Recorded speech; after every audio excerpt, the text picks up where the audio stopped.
Hello and welcome back to the Be Still podcast. I'm your host, Rebekah Saller, and welcome to season 2. This is so exciting. Very first episode of season 2. I can't believe we're here, honestly. It's so crazy. Season 1 was so fun, had so many wonderful guests on, and we're actually in a new location now, as you can see. I am home. I moved back to New England and done with college, done with all the things. And welcome. This is going to be the new studio, and I'm super excited for this season. We already have recorded, or I've pre-recorded some episodes with some amazing guests.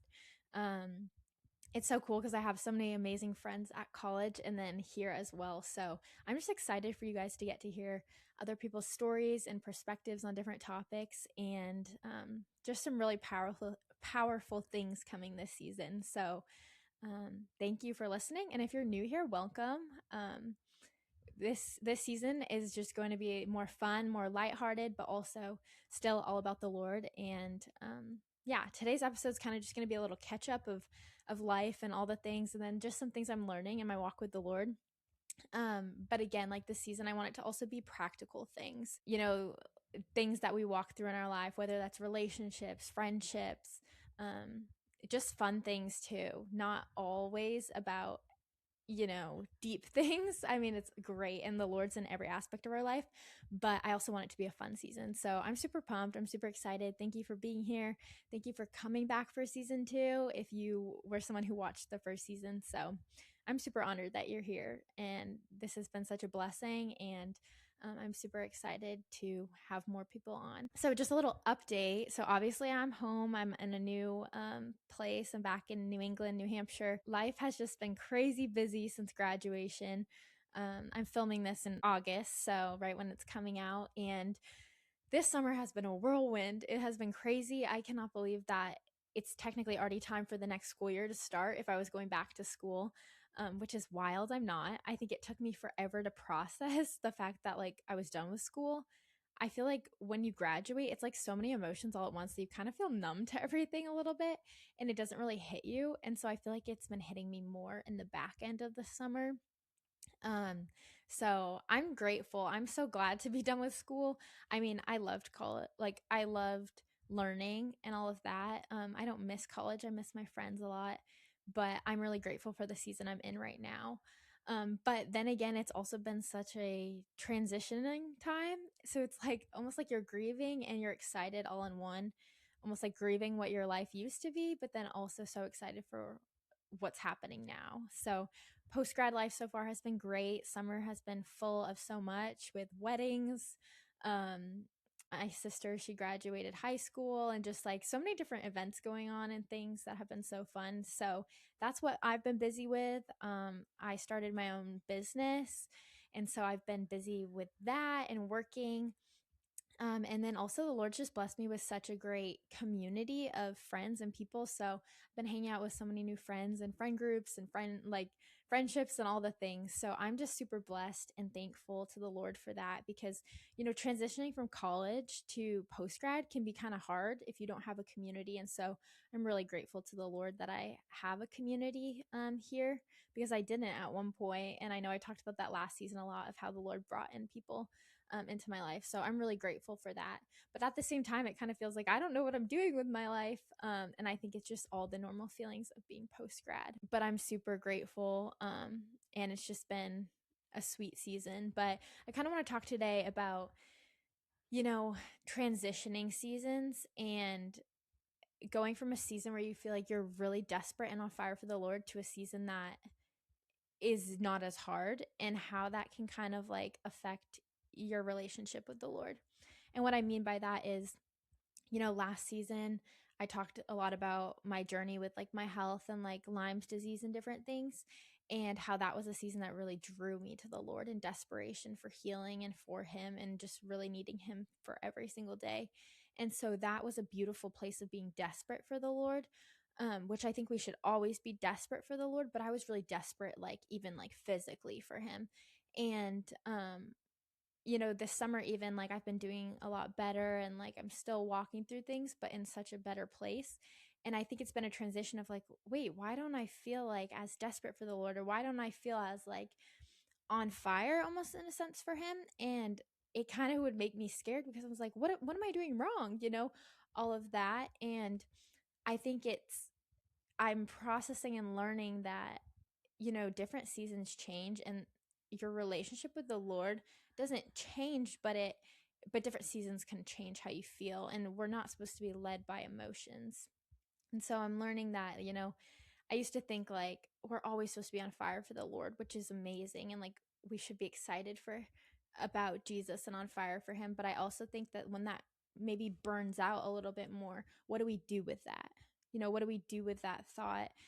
And, I've really been wrestling through that this summer of, you know, just to be so honest, like, why do I not want to read my Bible right now? Or why do I not feel this desire why do I want to scroll my phone instead of this? And, I'm learning that you have to lay things down in order to prioritize the Lord. And I think sometimes when life feels like it's going a little better, a little easier, it's easier to put the Lord on the back burner. And so it's not like walking away from the Lord, but it's more the sense of, what do I do with this time? What do I do with these feelings? What do I do with this prompting of being with the Lord? Do I say yes, or do I walk to do something else, walk away, whatever? And so I've been going through that, and I was talking to a friend, and she was, reminding me of like, it's because you were so desperate for the Lord in that season that you were going to him. But now that you're in a season where it's a little better, like, what does that look like in your relationship with the Lord? And it was convicting in the sense of, I was like, Lord, you've answered this prayer and this blessing I've been praying for, and I want to honor you with that. I want to go to you even in the good things, and I have been going to the Lord. Like, I don't want to say like I haven't been like talking to him. I've been doing life with Jesus, but even like being in the word as much. And so I'm such a big proponent of like being in the word is not a to-do list. And so sometimes when it feels like, oh my goodness, I have to be more disciplined in this season, then maybe feeling like I'm like emotionally like drawn, like, oh, I just want to go read my Bible, right? Like it's been in past seasons. Sometimes it's more of a discipline, and that's okay. Think about it in the sense of like, I know I'm not married, but like when you're married or in a relationship, it's like, yeah, you have all the like the butterflies and the feelings at first, but that doesn't last forever. There's seasons of it, right? Up and down, but also there's seasons of being like, no, I love this person. I'm dedicated to them. And so I have a discipline of loving them, or I'm dedicated to them and I know I love them. So I'm going to love and serve them. And that can be the same in our relationship with the Lord sometimes, is it's not always the high feelings, the burning feelings, but instead it is, I love Jesus and I'm doing life with him. And that is so normal. And I want to say that that's normal because I fell into the trap of thinking like, no, we should always be on fire for Jesus, which is amazing. And I do think that you can cultivate that. And that can be something that if you continue to hunger and ask the Lord for that, he wants to give that to you. And I think being around community that is on fire for Jesus as well is so important. But I also think that it's not ideal to say that, because if you say that to someone, then it's like, what's wrong with me? But they might just be in a different season. And so, I'm really learning that in the midst of that, it's not the feelings. It is, no, I love Jesus and I know what he's done for me and his faithfulness. And I'm going to serve him even if I don't feel like it right now. I'm going to love him. I'm going to pour out time to him, even if I don't feel it. And, what comes with that is as you do that, those feelings come back where you're like, yes, this is why I serve the Lord, and he reminds you and he gives you that hunger for him. And so that's one thing that I've just been learning this summer. And I think also busyness, right? Like I've heard that saying that says like, if the enemy can't get you to sin, he'll make you busy. And I think that's something for me a lot, is like, I just like thrive off busyness. And so it's easy sometimes to let the Lord go on the back burner when you're busy or when you're out of routine and out of schedule. And so sometimes it's just like the Lord is just softly like, hey, I'm here. I want to be with you. And it is in our discipline that we have to be like, okay, Lord, I want to be with you too. I'm going to cut out and make that time for you, because whatever our priorities are is where like our heart lies. And so if we love Jesus, we're going to make time for him, just like we make time for other things.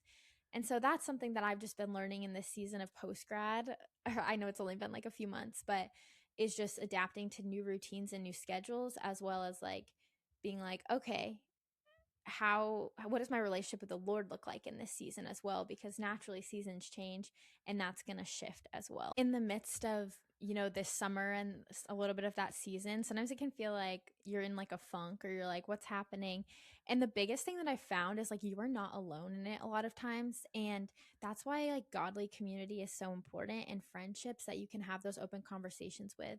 Because I would bring it up to someone and they were like, I'm going through the exact same thing. And then you can keep each other accountable, or you can just have someone to process and talk that through, because you're like, I'm not crazy, and this is totally normal. And so I'm just such a huge proponent for godly community, if that's something you have access to. And I know that that's not everyone's story, because that wasn't mine for so long.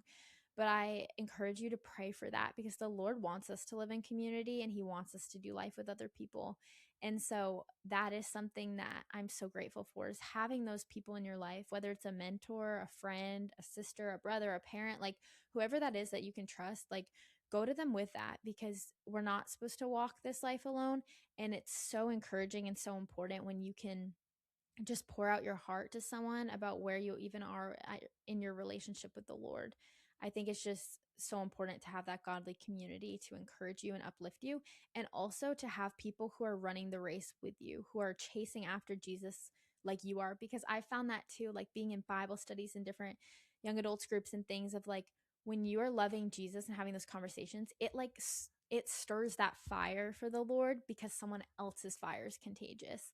And so I think, like when your flames getting a little lower, it's good to be ignited by someone else who is also cultivating that. And of course, it's cultivating it with the Lord on your own as well. But I think that that is something that is so important, that can be underestimated sometimes. Another exciting update, this is just something fun from the summer, is I know I've talked about this a little bit, but if you're not from New England, you might not know this as much. But New England is like obviously more liberal in the sense that there's less Christians. And so it's always been kind of hard to find Christian community that's like within Gen Z in my age. And for the longest time, like before college, when I said I didn't have community or anything, I maybe had like one or two good friends at church who like loved the Lord, but like I didn't really have any other close friends like that. And then going to college in Missouri, it was like I was surrounded by so many Christians at college. But when I was home for that semester, when I got sick, or that year, the Lord brought so many new people into my life. And so it's been cool moving home. And one of the reasons I did move home is because I have this new community that I built a year ago. And so it's been so cool to see the Lord answer that prayer of my heart just wanting to see revival in New England, as well as just like see Christian friendships. And so it's been so, so cool. And literally, like, just makes me so happy is I used to go to church and like have my one friend I would sit by. I go to church now and I am surrounded by 25 young adults or more, and we fill like 3 rows at church and have a community. And it's just so powerful and so cool to see how the Lord is moving. And it blesses my heart, because it's like the Lord desires community for us. The Lord desires for us to know him. And so those prayers that I prayed for years, that the Lord would bring young adult community to my church, or young adult community to New England, have literally been answered. And so we're seeing that fruit. We're seeing that fruit at my church, of just this young adults ministry that has started. And we're just seeing like the fruit of it, of people continuing to come, and just the Lord pour out his spirit in a powerful way. And it's beautiful. It's so pure and it's holy what he's doing. It's not about one person. It's not about one ministry. It's about people coming from all different churches to be together, because we just want community and we want Jesus. And it is just so cool to see. Like, I literally walk in there and walk out of that room and I'm like, Lord, I'm in awe of what you're doing. I truly, it sounds crazy, but I didn't think it would ever happen for me, in the sense of I literally believed that there weren't, this sounds bad, but like cool Christian people my age in New England.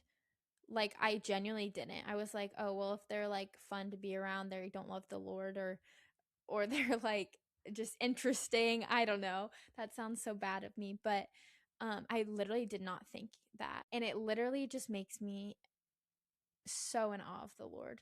and it shows me that he wants to answer those prayers and those desires because it's what he loves and it's what he wants.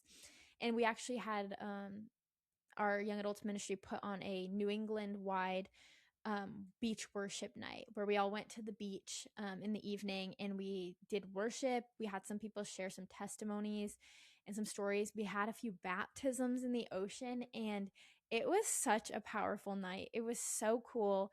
Over 100 people came, and half of them I didn't even know, which is amazing because that means they weren't from our like ministry or our community. And it was just such an amazing night. Like the Lord blessed us with the perfect weather. It was supposed to rain, it didn't rain, and it was just amazing. And it was so cool. And then people just like dedicating their lives to the Lord, and I'm just so in awe of the Lord. And I could go on and on and on about how he has answered these prayers, and it's been so amazing. But I want to encourage you guys by saying, like, pray big prayers, like dream big dreams. Like I prayed to God asking for community with barely any faith that there was anyone. I asked for one person and he sent this. And so the Lord wants to answer those prayers. So dream big and like ask him for those things. He wants to fulfill that. He wants to give you community. He wants to grow your ministry. Um, Jesus wants to see people turn to him. Like, just like we want to see lives saved, he wants it even more. And so that is my heart, and my encouragement in that is like, that is something big that I've been witnessing this summer and continuing to witness. And I'm just so grateful that the Lord is moving, and it's so cool to be a part of seeing what he's doing in our generation. So yeah, I didn't have too much to say for this first episode, but just kind of a little introduction into this summer, a little bit of what I'm learning and what I'm up to. But yeah, I'm excited for this season. I'm so excited. There's so much wisdom that's going to be poured out. There's powerful stories of how the Lord has transformed hearts. And I'm excited for you to see a glimpse into these people's lives and their wisdom and their walk with the Lord. And I'm excited for some fun episodes too. So be sure to be on the lookout for some new episodes every Monday in the morning. I think it comes out at like 6 a.m., like early. So they'll be ready for you when you wake up on your way to work. But yeah, I'm super excited, and thank you for being here and supporting the podcast. And if you're new, welcome to the Be Still podcast. Honored that you're here.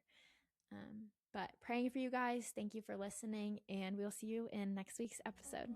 Bye.